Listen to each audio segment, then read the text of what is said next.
নমস্কার বন্ধুরা, তোমরা সবাই কেমন আছো? আশা করি সবাই ভালো আছো। আমিও ভালো আছি।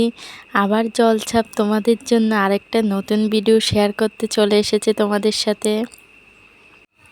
আজকে আমি বাজার থেকে পার্সেল আনা ফুচকার কীভাবে তৈরি করছি তাই তোমাদের সাথে শেয়ার করতে এসেছি।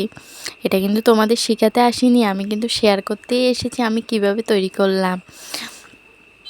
আমি ফুচকার খোসাগুলোকে প্রথমে ভেঙে নিয়েছি।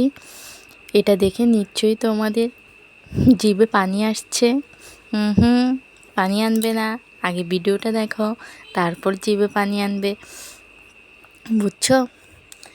তাই আমি ফুচকাটা রেডি করে নিচ্ছি সন্ধ্যার নাস্তা হিসাবে। আর এই ভিডিওটা কালকের ছিল, আমি ভয়েস দিয়েছি কালকে, তাই তোমাদের সাথে আজকে শেয়ার করছি ভিডিওটা।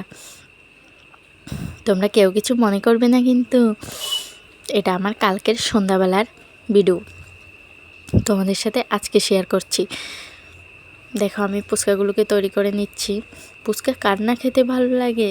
আমি এটাকে পানিপুরি বানাবো আমার জন্য, আর যারা খাবে তাদেরকে ফুচকার মতো করে দেব।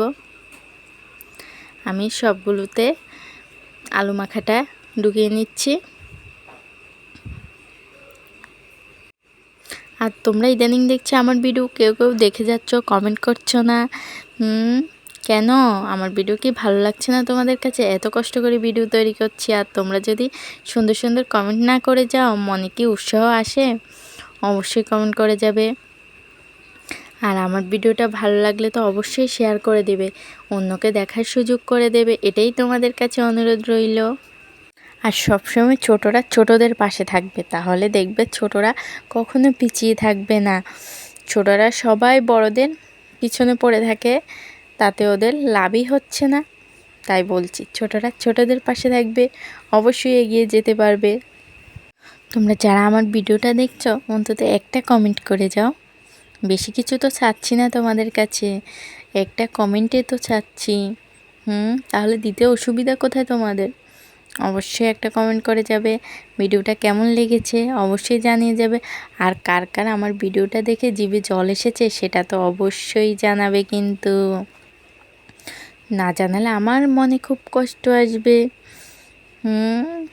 আর আমার বন্ধুরা তো আমাকে কষ্ট দিবে না, আমি জানি। আমার ভিডিওটা ভালো লাগলে শেয়ার করে দেবে। ধন্যবাদ সবাইকে।